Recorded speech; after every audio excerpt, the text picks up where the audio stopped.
The whole world knows who Shaquille O'Neal is. They know the 4 championship rings. They know the $400 million fortune. They know the man who stands 7 feet 1, weighs 325 pounds, and once snapped a steel backboard support with a single dunk. But nobody knows Earl Hutchins. Nobody knows that back in 1985, on a dusty practice court in Newark, a 35-year-old man looked straight at a 13-year-old kid, tall, all arms and legs, no idea who he was, yet, and said something, without a second thought. "You'll make the NBA if you stop being lazy." Shaq carried those words for 41 years. But Earl disappeared. Life pulled him in a direction nobody saw coming. And the night Shaq walked into a dim little diner on the edge of Las Vegas at 2 in the morning, he had no idea the man pouring his coffee was that same man. 76 years old, hands that shook just a little, tired eyes, and $31,000 of debt sitting on his shoulders. So what happened when Shaq recognized him? And how did Earl react when he found out who had quietly changed his life? This is a story about one sentence.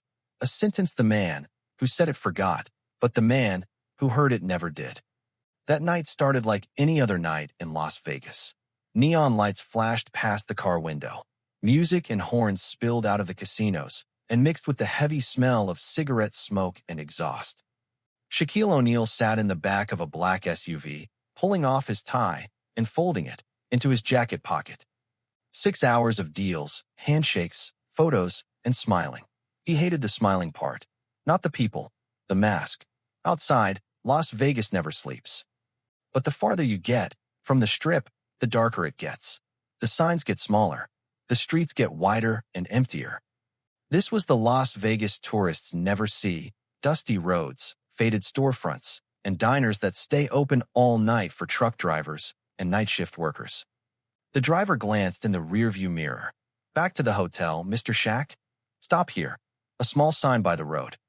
Silver Fork Diner.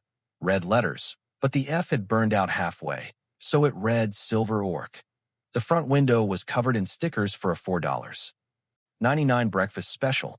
Inside, fluorescent lights buzzed yellow. Exactly the kind of place he wanted to sit at 2 in the morning.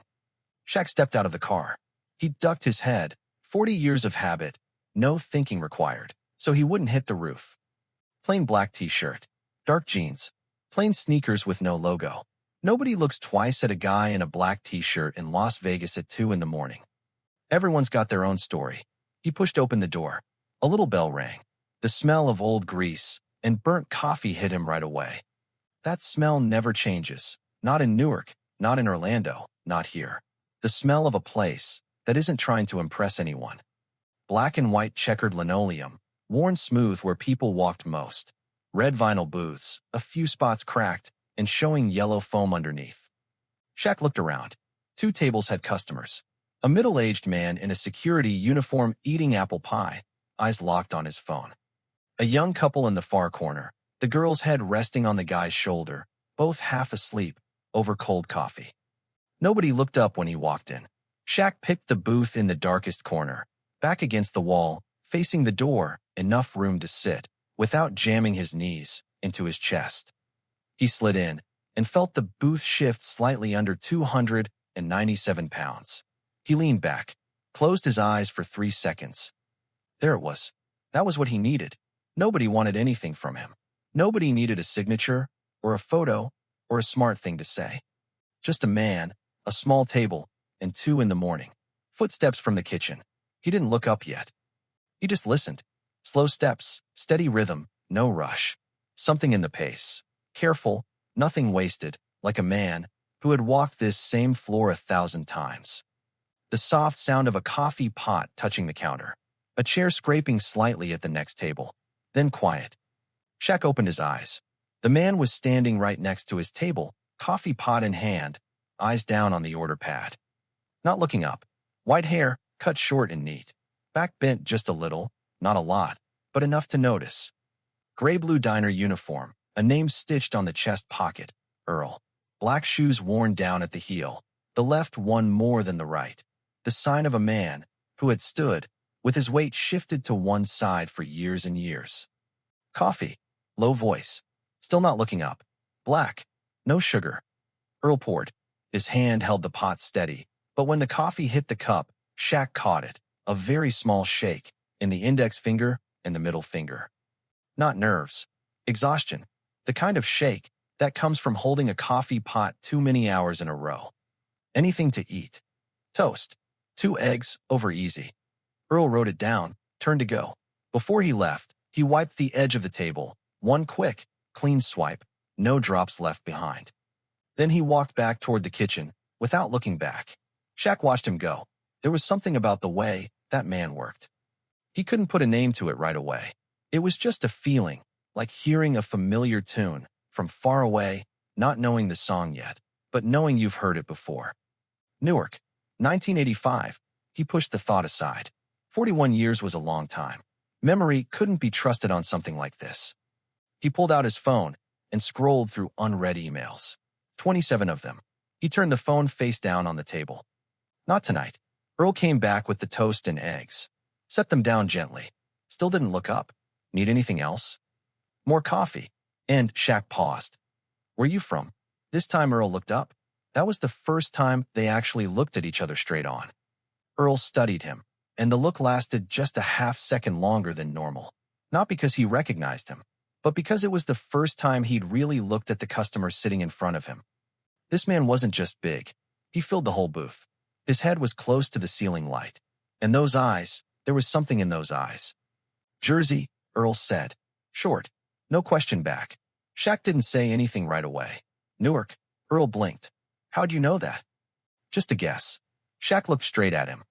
Whereabouts? Clinton Hill. Earl set the coffee pot down on the table. Didn't pour. Just stood there. You know Newark? I grew up there. A small silence. Not awkward. Just the kind of quiet that happens when two strangers are deciding how much to say. When? Earl asked. The 80s. Earl nodded slowly. The nod of a man remembering something that wasn't exactly happy.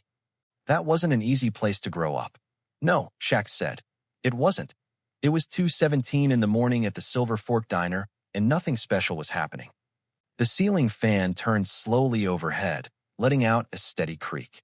The security guard had paid and left. The young couple was still dozing in the corner. Earl stood next to Shaq's table, not pouring, not taking an order, just standing there, with the coffee pot in his hand like he'd forgotten he was holding it. Shaq watched him, and that feeling from before, that familiar tune he hadn't named, yet, got a little clearer. What did you do in Newark back then? Shaq asked. Coached fitness. Earl's voice was flat, matter of fact. Volunteer work. Community youth program in the South Ward. Tuesdays and Thursdays, the practice court on Hawthorne. Shaq set his fork down. The court on Hawthorne. Tuesdays and Thursdays. He knew that court. He remembered the smell of wet concrete in fall and dry dust in summer. The rim that was missing a piece of net on the right side. The sound of a whistle. He looked at the man standing in front of him again. White hair now, back slightly bent, 76 years old working the night shift at a diner in Las Vegas. But if you took away 41 years, if you put this man back on, that concrete court in Newark South Ward in 1985. Shaq placed his right hand flat on the table. That hand was the size of a dinner plate, fingers wide as sausages. Nobody looked at that hand without stopping. Earl looked down at it, then back up at Shaq's face. And this time, he went completely still. The coffee pot tilted slightly in his hand. A small drop ran down the side. He didn't notice. Good Lord, Earl said quietly. You remember a kid, Shaq said slowly, named Shaquille. Newark, 85. Skinny kid. Could barely do 10 push-ups. The air inside the Silver Fork Diner at 2:19 in the morning felt thick. Earl set the coffee pot down on the table. Not gently this time. He just put it down, a small clunk ringing out. He looked at Shaq. Really looked, head to toe, like a man trying to line up two photographs. A gangly 13-year-old kid from years ago, and the 6'11" man sitting right in front of him now. Son of a gun, Earl said.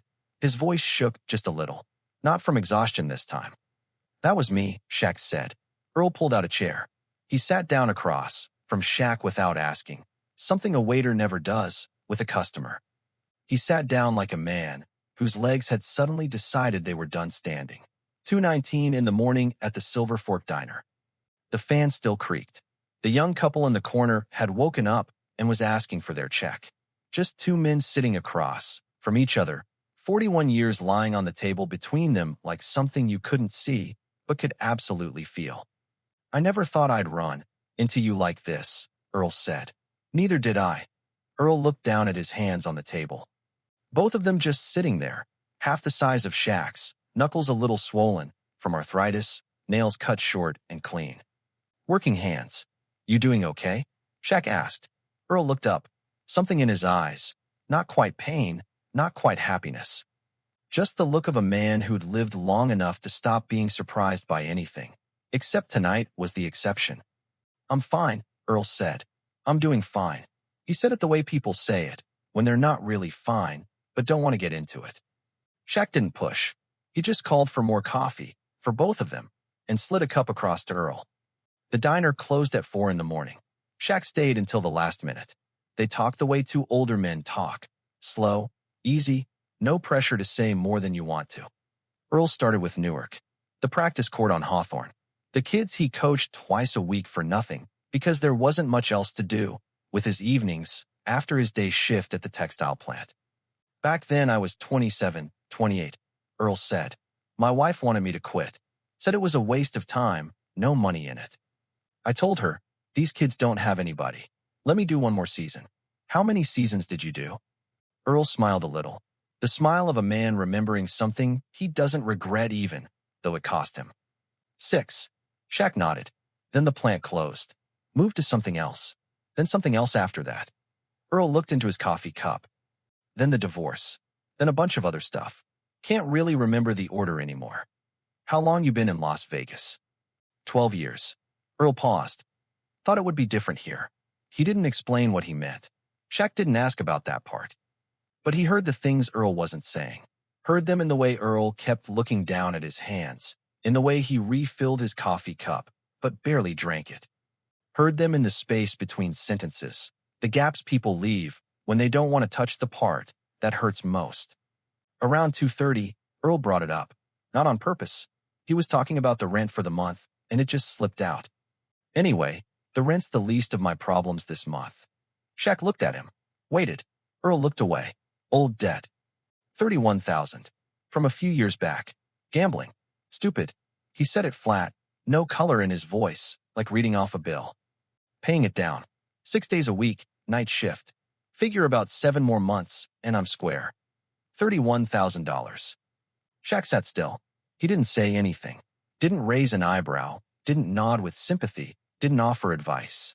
He just looked at the 76-year-old man sitting across from him. The man who had coached Newark kids for free 6 seasons straight because he didn't want them to have nobody, and let those words settle in his chest like a stone dropping into deep water. Around 3 o'clock, Earl got up to grab more napkins. When he came back, he put something on the table that Shaq didn't expect. A shoebox. Not a new one. A Nike shoebox, yellowed with age, one corner dented in, a strip of tape along one edge. Earl set it down and looked away, a little embarrassed. "I carry it around. Don't know why. Habit, I guess." Shaq looked at the box. "What's in it?" Earl opened the lid. Inside were newspaper clippings, folded carefully, not stuffed in, but folded flat, stacked in order. Shaq saw the one on top. Sports Illustrated, 1992. His own name in big bold print on the cover. He looked up at Earl's face. Earl was looking somewhere else. "How long have you been keeping these?" Shaq asked quietly. "Since you got drafted." Earl reached over and closed the lid. "My wife said I was crazy. Said, why are you saving someone else's newspaper clippings?" He paused. "But I wanted to know. I wanted to know I wasn't wrong." "Wrong about what?" Earl didn't say out loud. But Shaq understood. Shaq looked at that beat-up yellow Nike shoebox with the dented corner and the strip of tape. Looked at 41 years of folded newspapers inside it. Looked at the 76-year-old man working night shifts to pay off $31,000 of debt, carrying that box around like the one thing he'd kept from the days when he coached kids in Newark for free. Something tightened in Shaq's chest. He didn't say anything. He just looked down at his cold coffee and held the silence long enough that nobody could see what was happening inside him. 4 o'clock. The kitchen crew turned off half the lights in the back. Time to close. Earl stood up and tucked the shoebox under his arm. I gotta start clearing tables. Earl. Shaq said his name. He stopped. That line. You'll make the NBA if you stop being lazy. You remember saying that? Earl stood still for a moment, looked straight at Shaq. I don't remember it, he said honestly. I said a lot of things to a lot of kids. Can't keep track of all of it. I remember, Shaq said. Every word. Earl didn't say anything more. He gave one small nod, then turned and went back to clearing tables. Shaq watched the back of that 76-year-old man pushing a dish cart through the Silver Fork Diner at 4 in the morning. Then he looked down at his own hands, size 23 hands that had once snapped a steel backboard support, and thought about a sentence he'd been carrying for 41 years that the man who said it couldn't remember saying. He left $60 on the table for an $11.40 meal. Then he walked out the door. The little bell rang. The parking lot at the Silver Fork Diner was empty at 4:07 in the morning. Pale yellow streetlight. The Nevada desert cools fast after midnight, from over 90 degrees during the day down to the low 60s by now. Shaq sat in the car with the engine off. He watched the side door of the diner. 5 minutes later, Earl came out. Thin navy jacket, shoebox tucked under his arm. He locked the back door and started walking toward the bus stop at the end of the block. Slow steps. Not because he didn't want to get home, but because his feet had been standing for 7 hours. Shaq watched until Earl disappeared around the corner. Then he picked up his phone. The screen lit up for 09 a.m. He called his lawyer. 3 rings. Shaq. Groggy voice. Marcus, I need you to take care of something. Not right now, first thing in the morning. He spoke slow and clear. Find a debt. Name is Earl Hutchins. Las Vegas, Nevada. $31,000. Track down the creditor and buy it out. Full anonymous. I want to know the result before Monday. A short pause. Understood. Shaq hung up. He made one more call. A contractor named Danny Reeves, someone he'd worked with on a community project out in Henderson 2 years back. Trustworthy. Quiet. Did small jobs without asking too many questions. Danny, I've got a rental unit that needs some work. You have a crew available? He heard shuffling on the other end. Danny sitting up in bed. Nothing fancy. Just clean it up, fix what's broken, make it livable. I'll send you the address. Sure thing, Mr. Shaq. Can you do this week? As soon as possible. He set the phone down on the seat beside him. Outside the window, Las Vegas was turning slowly toward early morning, that hour when the city looks most like itself, after the neon has dimmed, but before the sun comes up, just a blue-gray sky, over the desert before dawn. Shaq stared straight ahead. He thought about that beat-up yellow shoebox with the taped corner, 41 years of folded newspapers inside. The man who had stood on a concrete court in Newark for 6 seasons, without a dollar, then got swept away by life to a night shift diner in Las Vegas at 76 years old. And then he thought about the sentence. You'll make the NBA if you stop being lazy. He had been 13 years old. The age when you don't know who you are yet. The age when Newark didn't give you many reasons to believe in yourself. Broke, no father around, tall in a way that made people laugh more than respect. He remembered that practice. The heat of August in Newark. The feeling of wanting to quit right in the middle of it because he'd lost a sprint to a kid half his size. And that man, the 35-year-old with the coach's whistle around his neck, didn't comfort him. Didn't say, you did great, or try harder next time. He looked straight into the eyes of a 13-year-old boy and said the truth the way people only say it when they really believe it. You'll make the NBA if you stop being lazy, not if you try hard enough. Not maybe, will. One word. For letters. Shaq had carried it through 41 years, through 4 championship rings, through nights of training, until his fingers went numb, through every moment of self-doubt, and the man who said it couldn't remember saying it. He started the engine. On his phone screen, a text from Marcus the lawyer appeared. Will handle Monday morning. Fully anonymous. Shaq looked at it for a moment. Then he drove back to the hotel as the Las Vegas sunrise turned the sky pink. Monday morning, his lawyer Marcus Webb called at 11:23. Found it. Collection company called Pinnacle Recovery, based out of Henderson. Original debt was $28,400. With interest and fees it's up to $31,150. They agreed to sell at the original principal. Marcus paused, meaning $28,400 clears it. Do it. Fully anonymous. I'll use an intermediary company name to buy it out. Earl Hutchins will receive a notice that the debt has been settled. No name attached to who paid it. Good. Tuesday afternoon, Danny Reeves texted to confirm he had the address. Wednesday, a three-man crew went in, painted the walls, replaced a leaking faucet, fixed a stuck window, put a new lock on the front door. Nothing fancy. Clean and livable. Exactly what Shaq had asked for. Shaq didn't go to see it. He let Danny handle it. He stayed in Las Vegas 4 extra days for one reason. He wanted to know how Earl would react when the envelope arrived. The answer came Thursday afternoon from Marcus. Earl Hutchins received the debt settlement notice this morning. He called Pinnacle Recovery to confirm. Then he called us back asking for the name of whoever paid it. Marcus paused. I told him exactly what you said. Anonymous, cannot be disclosed. He was quiet for about 10 seconds and then hung up. Shaq took that in. 10 seconds of silence. He knew that kind of silence. Not the silence of someone happy about a gift.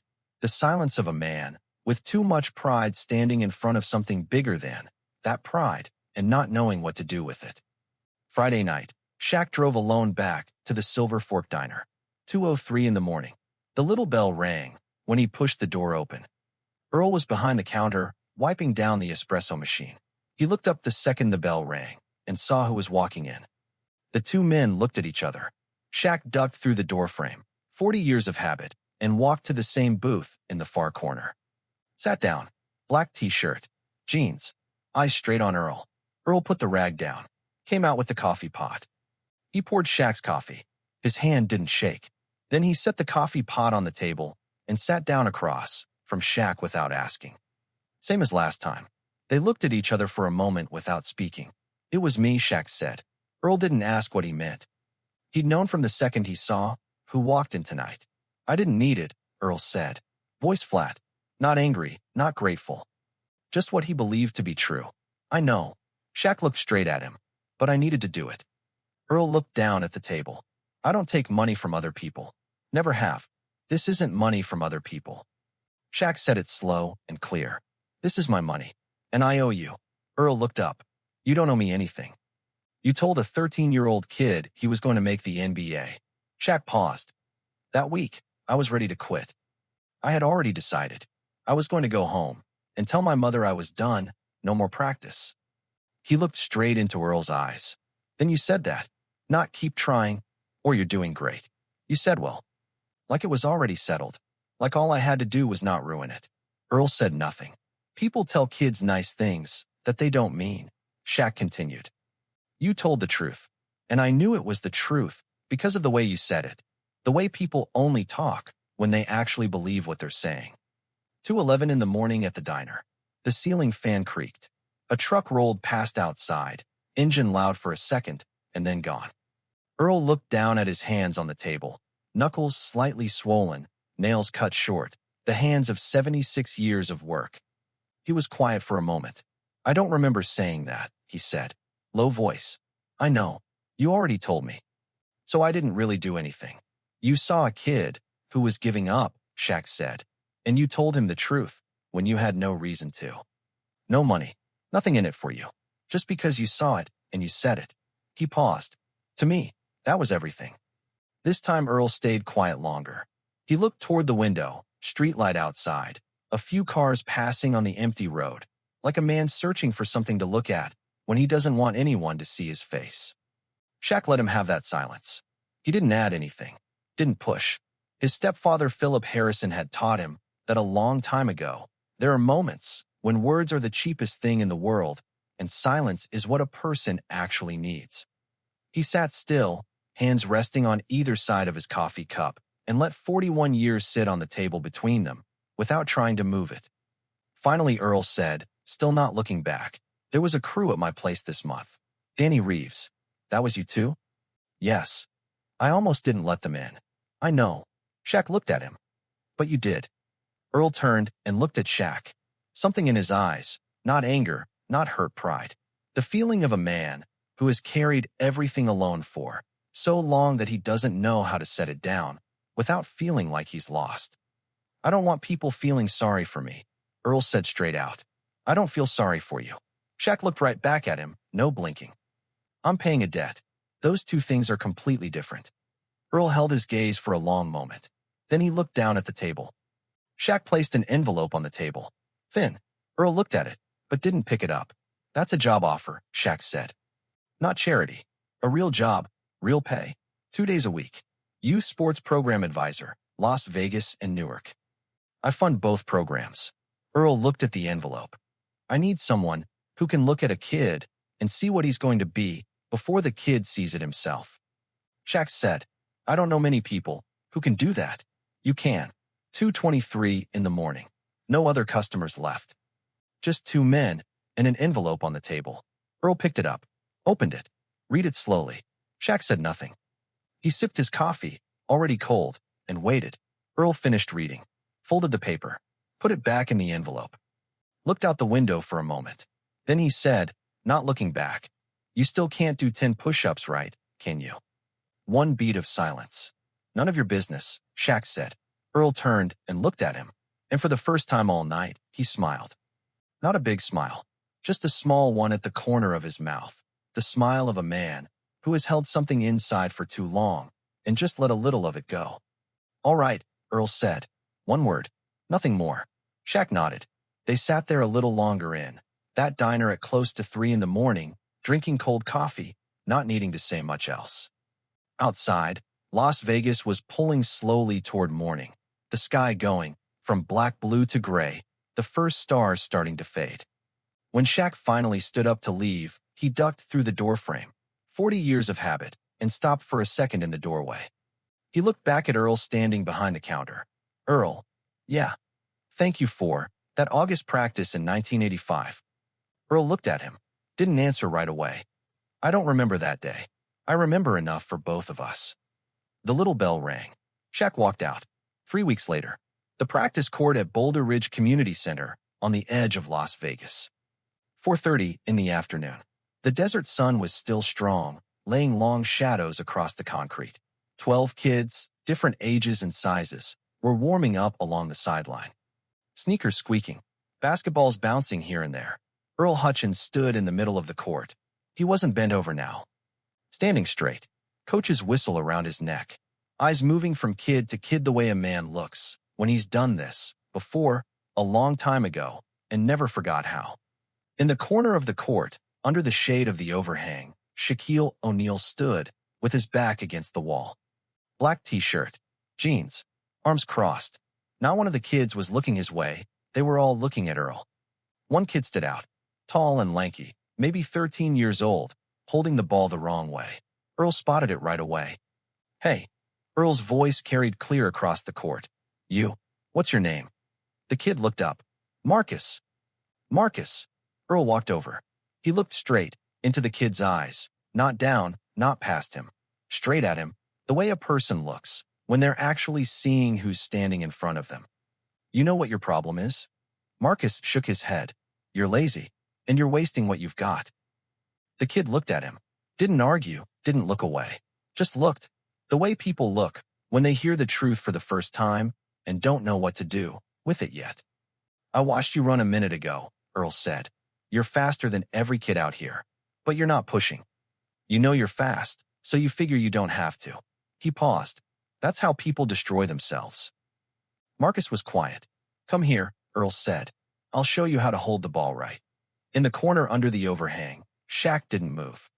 He watched Earl stand next to that 13-year-old kid, showing him where to put his fingers, how to keep his elbow in, how to look at the rim before he shoots.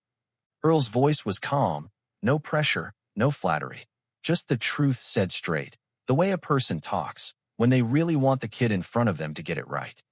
Shaq thought about the Silver Fork Diner, about the beat-up yellow shoebox, about $31,000 and 6 nights a week on the night shift, about the man who coached Newark kids for free for 6 seasons straight and then got swept away by life, with nobody remembering. He thought about the sentence.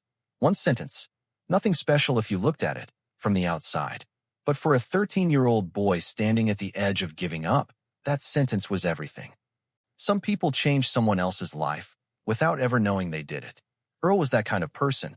On the court, Marcus shot the ball. It went in. Earl nodded. No big clap, no celebration, just a nod. The nod of a man confirming something he already knew. Again, Earl said. 10 times. Marcus grabbed the ball. Shot again. Shaq watched that kid. Watched the way he locked in. After Earl said those words, shoulders back, eyes on the rim instead of wandering around. One short sentence. Right place, right time, right way. He thought. Maybe 30 years from now, Marcus will be standing somewhere and remember this afternoon. Remember the older man who stood in the middle of a concrete court and told him straight to his face that he was wasting what he had. And maybe Marcus will never know that the man once carried an old shoebox everywhere he went, that the man once worked night shifts at a diner to pay off a debt, that not long before this afternoon, someone sat down at a table inside the Silver Fork Diner at 2 in the morning and decided that a sentence from 41 years ago was not going to be left unpaid. Out on the court, Earl Hutchins blew his whistle. Everyone back. Let's run sprints. 12 kids ran to the starting line. Sneakers on concrete. A basketball rolling. The short, clean sound of a whistle. Shaq stood against the wall under the overhang. Black t-shirt. Arms crossed. Saying nothing. The circle was complete. And the real story, the one that mattered, was just getting started.